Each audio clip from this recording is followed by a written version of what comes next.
Commencez gratuitement dès maintenant sur infomaniac.com/K-Drive. Une fin d'année compliquée, mais les festivités se sont tout de même bien déroulées pour les plus grands plaisirs des citoyens. Le couvre-feu avancé à 18h depuis ce samedi, les premiers contrôles de gendarmerie ont débuté. Entraînement intensif pour la bragarde Elodie Bertheloud qui se prépare au championnat du monde de triathlon.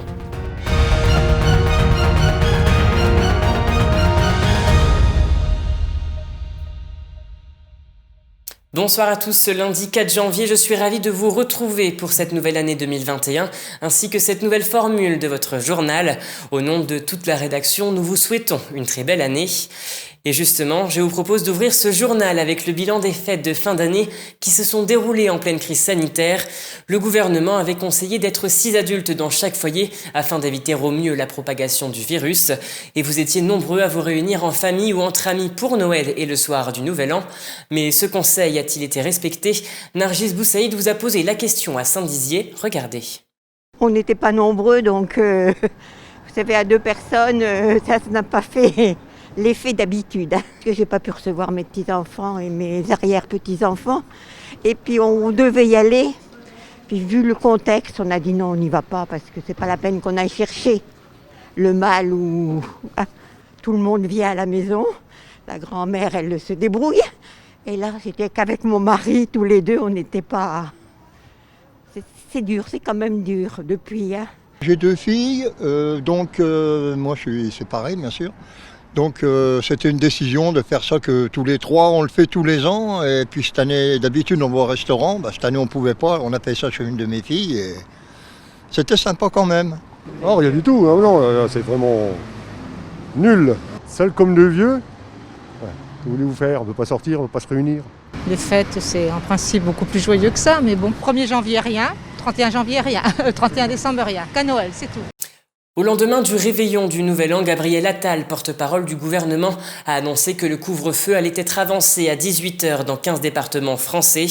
La Haute-Marne, la Marne et la Meuse sont concernés par cette nouvelle mesure qui est entrée en vigueur ce samedi 2 décembre. À Vitry-le-François, les premiers contrôles de gendarmerie ont débuté ce week-end. Regardez ce reportage réalisé avec Nicolas Fontaine. Il y a quelques jours, nous avons tourné la page de l'année 2020, une année marquée par la crise sanitaire.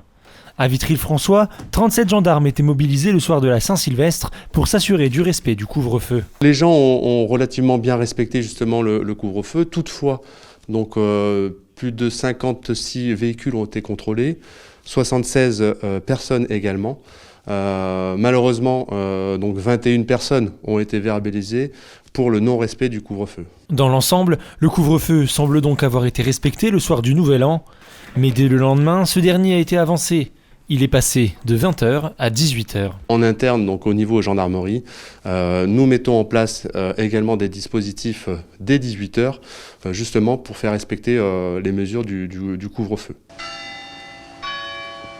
18h, ce samedi 2 janvier, les militaires étaient sur la place d'Armes pour contrôler les véhicules circulant durant la période de couvre-feu. Bonsoir, gendarmerie nationale, veuillez couper le contact et me présenter vos papiers et aussi l'attestation de déplacement par rapport au couvre-feu. Une dizaine de véhicules et quelques piétons ont été contrôlés ce soir-là, mais aucune contravention n'a été dressée. Malgré les contraintes que cela impose, les conducteurs comprennent l'avancée de ce couvre-feu. En tant que citoyen, c'est un peu contraignant. Oui. On peut plus trop sortir, dès qu'on sort du travail, on rentre à la maison.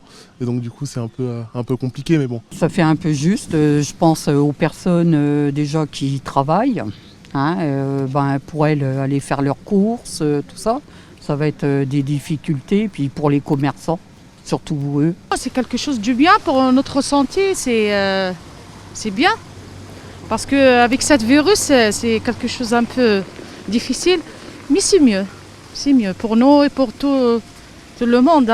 Une mesure qui sera en vigueur durant quelques semaines encore. Le gouvernement prendra la parole en fin de semaine pour faire un point sur l'évolution sanitaire, mais également sur les conséquences du couvre-feu à 18h. Partons dès à présent dans la Meuse avec l'image du jour. Aujourd'hui, l'Office public de l'habitat de Bar-le-Duc a procédé à la démolition d'un bâtiment situé impasse des Ardennes sur la côte Sainte-Catherine. Un bâtiment qui date des années 1960. Il y avait 162 logements devenus trop grands et plus adaptés aux demandes des locataires. Selon nos informations, ils ont commencé par le désamiantage et le démontage des menuiseries. Par la suite, ils procéderont au grignotage de l'immeuble. Tous les matériaux sont triés avant d'être emmenés à la décharge. Et du sport à présent, la jeune bragarde Élodie Bertheloud s'apprête à relever un défi de taille. Accompagnée de sa famille, elle se rendra dans l'Utah, situé aux États-Unis en septembre 2021, pour les championnats mondiaux de triathlon. Et depuis sa sélection, la jeune sportive est prête à tout pour réaliser son rêve. Regardez ce reportage de Nargis Boussaïd. Elle est originaire de Sedan et fraîchement installée à Saint-Dizier.